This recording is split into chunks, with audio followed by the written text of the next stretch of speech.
This is Illinois Pick Four strategy of winning the lottery numbers. Once again, this is an Illinois lottery strategy winning the lottery number. Okay. And once again, my name is Corey, Lottery Man. Okay.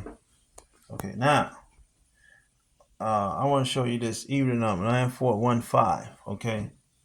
9415. What day was that 9415? It was February 11, 2024.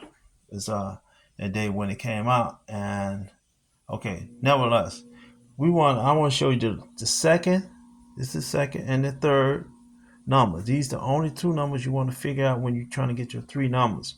So this 4, okay?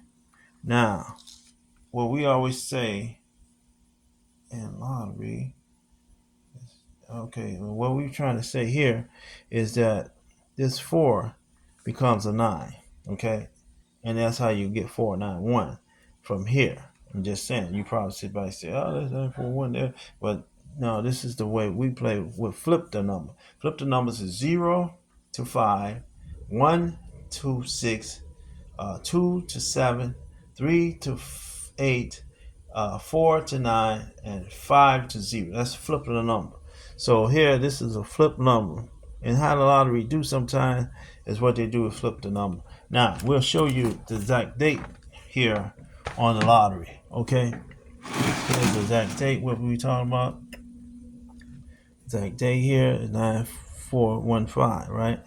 Okay, now, you gotta pull it up a little bit where you can actually see it real goodly.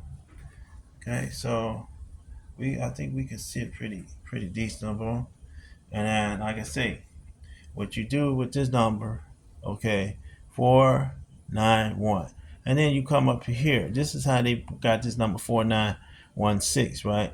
Okay, so here you take this number 4 and you move it over to to second place. I mean first place, and then you the 9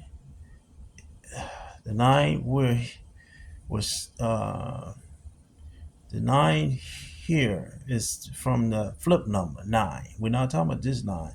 Flip number 9 stays right there.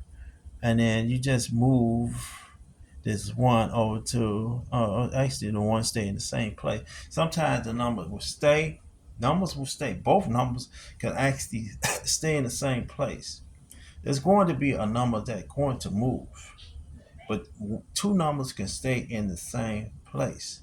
And I could demonstrate that to you. But right now, I just want to basically give you the understanding of how you move your numbers around. That's what you want to do. Move the numbers around. Now you probably say, how do you get to 6? Count from 0 to 9. That's it. But once you got the first three numbers, that's the most important one. And then you can cut it down to maybe 5 numbers, or if you want to. That's the far as you can cut it down, is 5 numbers. But as far as anything else, you can only use the numbers for a measure of part. And you can always look at your numbers and say, hey, look at this, 9 and 1. So